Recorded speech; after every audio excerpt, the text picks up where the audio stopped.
Chers collègues, nous allons fêter en février prochain les 20 ans de la loi sur la démocratie de proximité.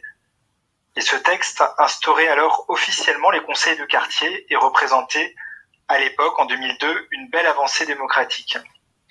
20 ans après, le bilan est plutôt contrasté. Si la concertation publique s'est fortement professionnalisée et même généralisée, la formule même des conseils de quartier a plutôt déçu, avec toute une littérature critique sur les écueils de ces instances, marquée par un désamour des habitants à Lyon comme ailleurs. Dans le 7e arrondissement, nous voulions donc proposer en ce début de mandat une formule retravaillée des conseils de quartier qui fasse volontairement quelques pas de côté, et nous le faisons avec humilité car nous savons qu'aucune commune n'a vraiment trouvé la formule magique en la matière.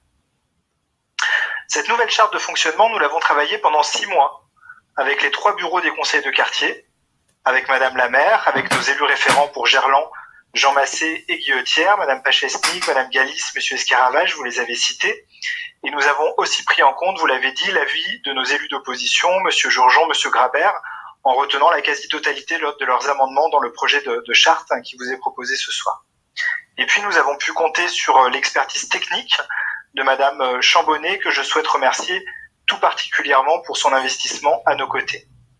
Au bout du compte, nous avons mené 7 réunions de concertation, du diagnostic partagé jusqu'aux propositions, en passant par des séquences d'amendements de la charte, et je voulais vraiment remercier chacun et chacune pour ce travail collaboratif vertueux. Alors, quelles sont donc les ambitions que porte cette nouvelle charte ? Pour faire court, ce soir, j'en retiendrai 4. Tout d'abord, nous avons voulu ouvrir le conseil de quartier à l'ensemble des habitants, c'est-à-dire en conciliant tous les types d'engagement, engagement ponctuel ou engagement sur la durée. Nous valorisons ainsi l'assemblée de quartier annuelle avec une invitation à tous les habitants, c'est-à-dire que l'on soit inscrit ou pas au conseil de quartier. Nous reconnaissons ainsi à nos concitoyens, nos concitoyennes, le droit à une participation d'un soir, qu'elle soit colérique, qu'elle soit discrète, épisodique, muette. Vous pouvez ne faire que passer au conseil de quartier pour exprimer vos préoccupations ou simplement pour vous tenir informé. Ensuite, et c'est notre seconde intention, nous voulons éviter la notabilisation du conseil de quartier. Jusqu'à présent, les conseils de quartier reposaient essentiellement sur un noyau dur de volontaires, investis de longue date et d'ailleurs dévoués à leur quartier et qui portaient à bout de bras son activité. Et pour autant, si nous les en remercions, le conseil de quartier ne peut pas asseoir sa légitimité sur la seule abnégation de quelques-uns qui deviennent, de fait, décisionnaires pour tous les autres.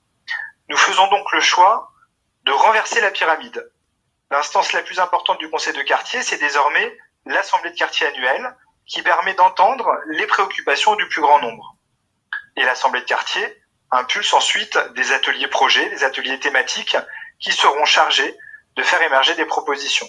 Du coup, il n'y a plus de bureau décisionnaire, mais plutôt, dans la charte, ce qui est proposé, une équipe d'animation citoyenne qui est là pour être facilitatrice, qui aide à organiser l'assemblée annuelle et les ateliers pour impliquer la population très largement. Notre troisième intention dans cette charte, c'est de redonner une centralité au conseil de quartier dans le débat public. Prenons l'exemple de notre concertation sur Gabriel Péri. Actuellement, nous organisons 7 ateliers thématiques en invitant un très grand nombre d'acteurs locaux autour de la table. Puis, Madame la maire l'a dit en introduction de séance, nous allons inviter les habitants intéressés le 30 juin prochain pour une réunion publique de restitution. Très bien. Mais où est le conseil de quartier Guillotière là-dedans ? Il en est réduit finalement à être un invité, parmi d'autres, alors même qu'il devrait pouvoir, d'une certaine manière, incarner la voix du quartier. Notre pari est donc de faire atterrir demain les grandes concertations de la ville et de la métropole au sein des conseils de quartier. Cela ne sera pas forcément facile, il faudra faire bouger des grosses institutions et cela demandera sans doute un peu de temps, un peu d'acculturation, mais ainsi le conseil de quartier ne sera plus un invité parmi d'autres, mais redeviendra ce qu'il aurait dû être, l'espace central de la concertation, qui est bien sûr ouvert à toutes et tous, à tous les habitants, à tous les acteurs locaux. Et enfin, notre dernière intention dans cette charte, c'est celle de mieux outiller nos conseils de quartier. Je pense au budget participatif de 50 millions d'euros à l'échelle de la ville de Lyon à compter de 2022 que les conseils de quartier pourront débattre. Je pense aussi au budget pour les initiatives des conseils de quartier que nous avons déjà multiplié par 2, là aussi à l'échelle de la ville de Lyon depuis 2021, avec un budget de 60 000 euros et deux de nos conseils de quartier, mais pour 3 projets déposés, ont pu en bénéficier en ce début d'année. Ou je pense encore dans la charte à la prise en charge par la mairie d'arrondissement de dépenses de communication et d'aide à l'animation des réunions, notamment pour l'équipe d'animation citoyenne. Et puis par ailleurs, en termes d'outils, nous demandons à nos élus référents de conseils de quartier de venir en appui des conseils avec une lettre de liaison périodique, un tableau de bord de suivi des demandes du conseil de quartier, ou encore une cartographie des concertations pour mieux anticiper les projets qui seront soumis au débat public.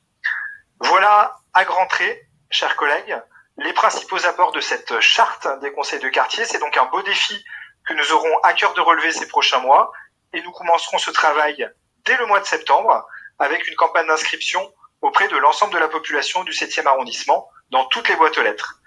Dans l'attente, je vous propose d'adopter cette charte des conseils de quartier comme une première étape.